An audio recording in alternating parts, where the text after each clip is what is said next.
Hello beautiful people, welcome back to the Parents TV.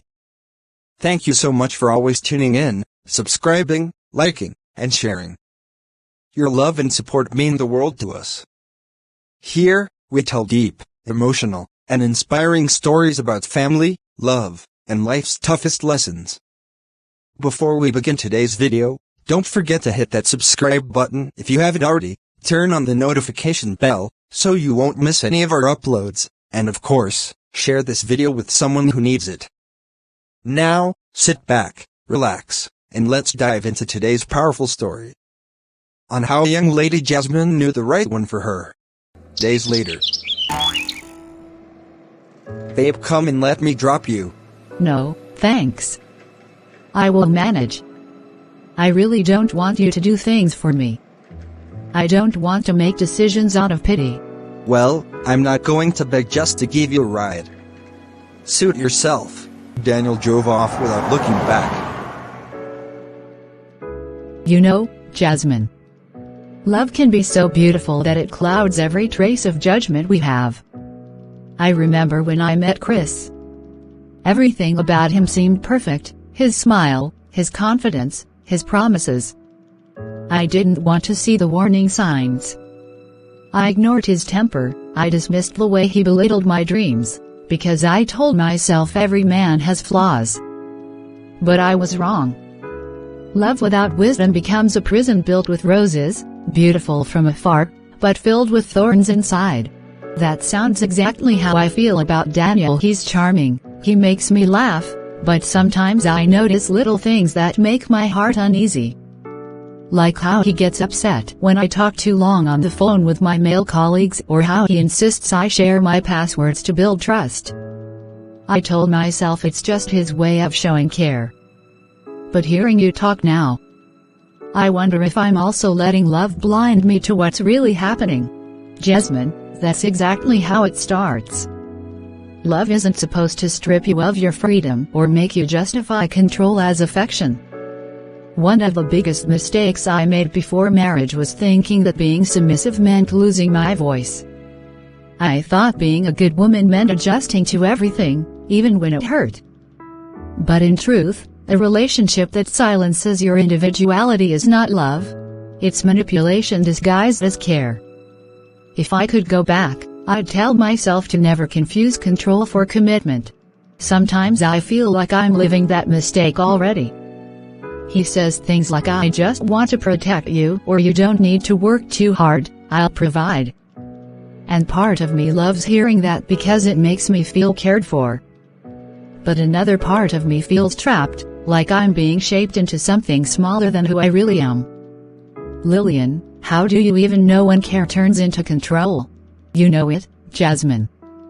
Deep down, your spirit whispers it. When the things that used to bring you joy start to feel like sins to your partner. When you start apologizing for being yourself. When you stop laughing as freely as you used to. That's when you know care has crossed into control. I ignored that whisper for years, because I wanted marriage more than I wanted peace. That's a mistake I don't want you, or any woman, to repeat. That hits deep, Lillian. I always dreamed of a home filled with laughter and peace, but now I'm starting to see that peace isn't just about love, it's about freedom, too. Maybe the mistake most young people make before marriage is chasing the idea of being chosen rather than checking if the person choosing them is truly ready for partnership. We rush into love like it's a finish line, not realizing it's only the beginning. You know, Jasmine, sometimes when people talk about mistakes before marriage, they only mention surface things, like not checking financial compatibility or family background. But no one talks about emotional readiness, self-awareness, and the courage to walk away. Maybe the biggest mistake isn't marrying the wrong person, it's not knowing who you are before saying yes to anyone. And that's the truth, my dear.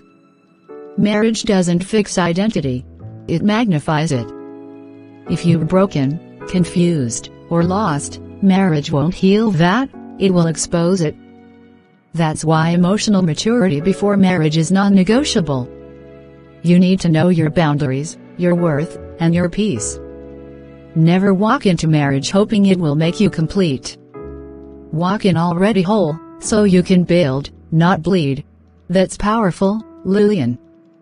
Sometimes I fear I'll never find a man who truly values those things. But maybe the goal isn't to find perfection, it's to find purpose together. I want to be loved without being tamed. I want to be understood, not managed. Maybe the real test before marriage is not can I make this work? But does this love make me better or smaller? That's a wise way to see it.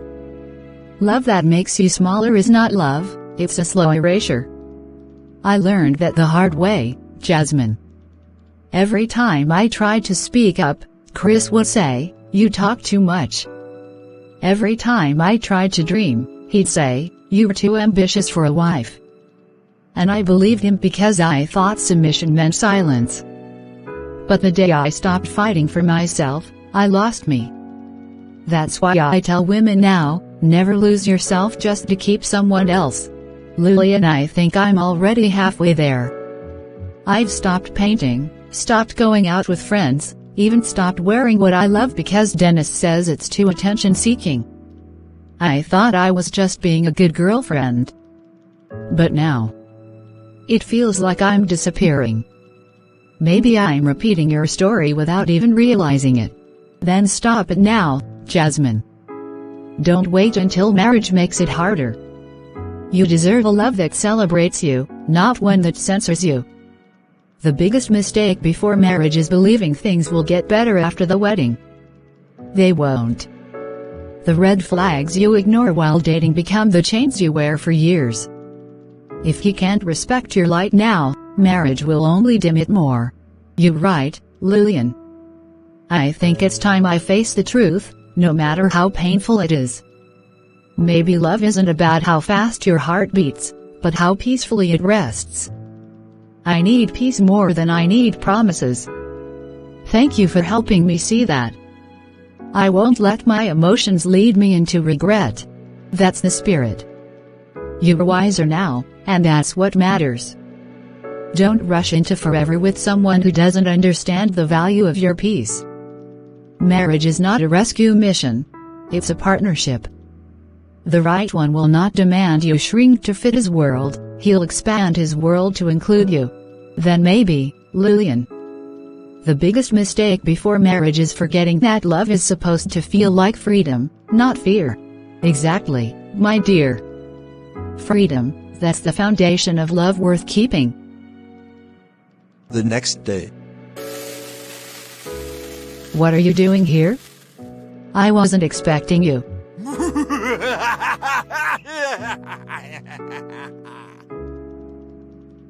I don't understand. Can't I visit my wife-to-be? I seriously wasn't expecting you. I told you I need space. Jasmine, I thought it was stress and pressure from planning our wedding that made you sounded that way. Jasmine, we've printed the invites. You can't be serious. Let me ask you a simple question. On what grounds are you calling off the marriage? I am gradually losing myself. I have decided to take a break and find myself. You're a good man, but maybe not for me. Daniel, we're not compatible. You will surely regret this. And I bet you won't find someone like me. You ungrateful human being. After all the things I did for you. It looks like you didn't sleep well last night. You need to rest your head and don't work up yourself. I was like you years back. I was so desperate to prove I wasn't the single friend that I ignored my inner voice. Jasmine, don't let loneliness make you settle for companionship that kills your spirit. Before you say I do, make sure you're not saying I give up on yourself. It's better to wait and be whole than to hurry and be broken. I didn't sleep, Lillian.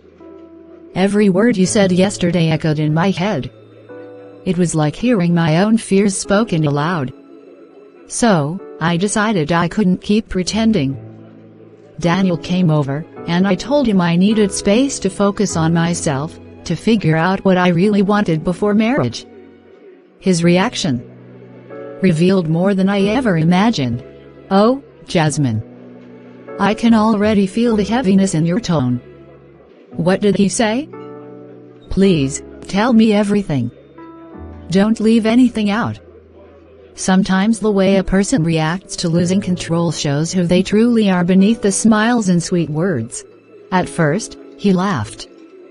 He said, "You're just overthinking things. All women get scared before marriage." But when I insisted that I needed genuine space and time to reflect, his tone changed completely. He accused me of listening to people who don't want to see us happy. He said I was being influenced, especially by you, Lillian. He said, "Your friend doesn't want you to be married because she's bitter." I stood there, stunned. I didn't even know what to say. That's a classic sign of manipulation, Lillian. When a man starts isolating you from the people who care about you, he's trying to control the narrative. He knows if you keep hearing truth, you'll see through him. That's how they work. They make you doubt your support system so that their voice becomes the only one you hear. But I'm proud of you. You stood your ground. That's the first step to reclaiming your voice. It wasn't easy. He shouted, slammed the door, and said if I walked away now, I'd regret it because no other man will love me like he does. For a moment, I almost believed him, Lillian. That's the dangerous part. He made me feel guilty for wanting peace. He said I was throwing away something perfect just because of fear. But deep inside, I knew it wasn't fear, it was awakening. I was finally seeing clearly. That's not fear, Jasmine, that's freedom knocking on your door. And freedom always comes with a storm before calm. He's trying to break your spirit so you can crawl back and apologize for choosing yourself. That's how emotional control works. But you must stay firm. If you give in now, he'll know how to keep you under his thumb forever. A man who can't handle your no before marriage will destroy your peace after it. That's what I realized. I asked myself, if he reacts this way to a simple request for space, how will he react when life gets tougher? Marriage will only magnify this behavior. You were right, red flags don't fade, they flourish when ignored. I saw his true face last night. I didn't argue or beg. I just quietly walked away. My heart hurt, but my soul finally felt safe. Jasmine, what is this I'm hearing? That you want to call off the wedding after printing the IV? I'm sorry, Dad. For the embarrassment, I know you must be very disappointed, but I have decided to choose my peace of mind. Well, I and your mother deliberated about it for a long time. Daniel called and was yelling at the top of his voice, how you called off the wedding. I want you to know that we are not pressuring you in any way. Take your time and choose who is best for you. Thank you, Dad. This is a big relief. I thought you will be mad at me. No, my child. Marriage is a forever thing. So take your time.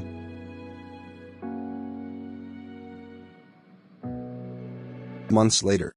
That, my dear, is the kind of pain that heals. You just made one of the hardest but wisest decisions a woman can make. The truth is, love that demands you abandon yourself is not love, it's bondage. You've broken that chain. Jasmine, I can't express how proud I am of you. You've learned in months what it took me years to understand. Do you know what the world rarely tells young women? That peace of mind is a higher form of love. It doesn't come with chaos, it comes with clarity. You've become like a mirror, Lillian, reflecting everything I needed to see about myself. You've taught me that love isn't about proving worth, it's about protecting it. For so long, I believed being chosen was the ultimate validation. But now I know it's about choosing wisely. I want to build a love grounded in respect and calm, not fear and confusion. I want a partner, not a master. I guess I finally passed the test. Oh, you didn't just pass, you graduated with honors. Life will keep testing you, but this victory means you'll never fall for the same trap again. I once thought my broken marriage was my biggest failure, but now I see it was my lesson. Because of it, I can guide women like you. And now, because of your strength, you'll be a voice for someone else one day. That's how healing multiplies. It passes from one heart to another. You know what's strange? I expected to feel lonely after walking away, but I actually feel lighter. It's like I finally exhaled after years of holding my breath. I thought love was supposed to make you whole, but I see now, it should never take your air away. I can breathe again, Lillian. And I'm not afraid anymore. Maybe heartbreak isn't the end. Maybe it's just the universe's way of clearing the path for something purer. That's exactly what it is, Jasmine. Every heartbreak is a doorway to a better version of yourself. And this time, when love comes again, you'll recognize the difference between attention and intention. You'll know that patience is more romantic than pressure, that peace is more beautiful than perfection. These are the lessons we should be teaching before marriage, not just how to cook or clean, but how to keep your soul unbroken. You've changed my whole perspective, Lillian. I wish more young women could hear these truths before they walk down the aisle. Maybe fewer hearts would bleed if we learned early that marriage isn't about status, but about shared peace. Thank you for being brave enough to share your pain with me. You turned your scars into a map for others to find their way out of the darkness. And you, Jasmine, turned your confusion into courage. That's something most people never do. You listened, you reflected, and you acted. Now you're walking in wisdom. Remember this, true love never competes with your peace. It adds to it. Any love that makes you doubt your worth isn't love, it's a warning. Then I'll carry that warning forever, Lillian. I'll make sure no woman in my circle falls into that trap again. You've saved me from making the mistake of a lifetime, and I promise I'll pay it forward. Maybe our stories, our tears, our realizations, are not just ours. Maybe they were meant to guide others, too. Yes, my dear. Pain shared becomes purpose. You've learned the most valuable truth of all, that self-worth is not negotiable. Now go, live fully, love freely, but never lose yourself again. That's the real preparation before marriage, knowing your worth before giving your heart.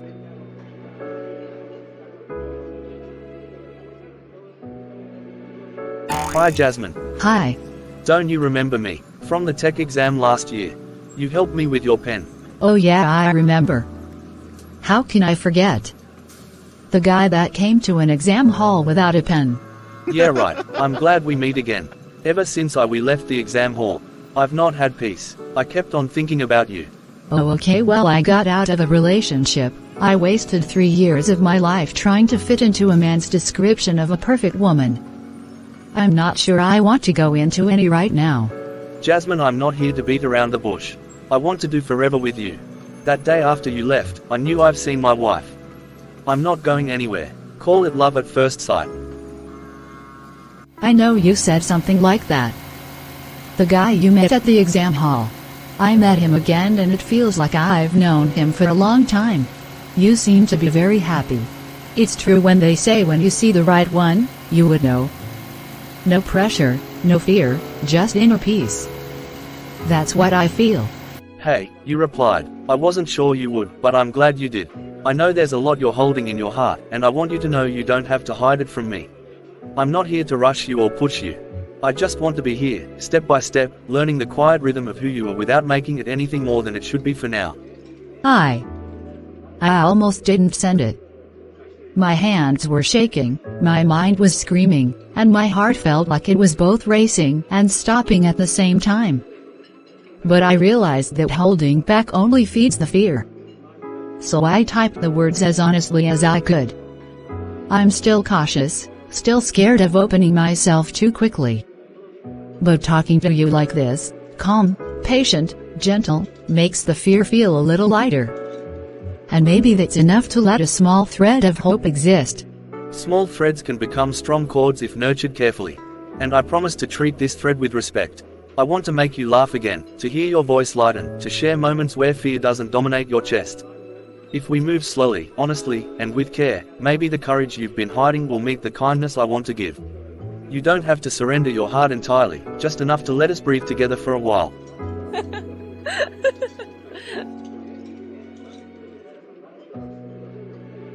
There's that laugh I hope to hear again. Don't hide it, it suits you. It's not just sound, it's a reminder that even after pain, joy can return. And I want to be present for these little sparks, not to overwhelm you, but to celebrate the moments where your heart feels lighter. If I get to see that smile often, I'll consider it the most important thing I could ever be lucky to witness. I never thought I'd feel comfortable laughing in front of someone new. Especially someone who didn't know all the mistakes I've made, all the heartbreaks I've survived. But you make it easy. You make me feel like I can breathe in this space without pretending to be someone else. And I don't know. Maybe I want to see if there is more to this than just coffee and conversation. If there's more, we'll discover it slowly. I don't want to rush you, and I don't want to frighten you. But I will admit, I'd like nothing more than to give you a hug right now. Only if you're comfortable, just to show that not all closeness needs to be scary. Sometimes it's safe, sometimes it's simply a quiet promise that someone cares. That felt safe and strangely comforting. I don't remember the last time I felt safe like this with someone new. Not pressured, not manipulated, not rushed. Just warmth. I think I want to explore this, little by little, step by step. And for the first time in a long time, I feel like maybe I can trust the small moments without expecting disaster. Then let's start there, with small moments, with slow steps, and with the knowledge that whatever happens, you won't have to face it alone. A hug, a laugh, a coffee, a gentle kiss, whatever feels right, we'll take them one at a time. No pressure, no rush, just presence. And if you ever feel afraid, I'll be here to remind you that you can breathe, feel, and hope all at once. You really have a way of making every moment feel significant, don't you? But I think I like it. Even if my heart is trembling, I'm willing to try. Step by step, word by word, laugh by laugh. Maybe this is how I begin again. Love is pure, love is true, love is peace. When you find one you would know. Don't let pressure or a fixed wedding cage you forever. It's never too late to say no. Thanks for watching. Kindly like, subscribe and share.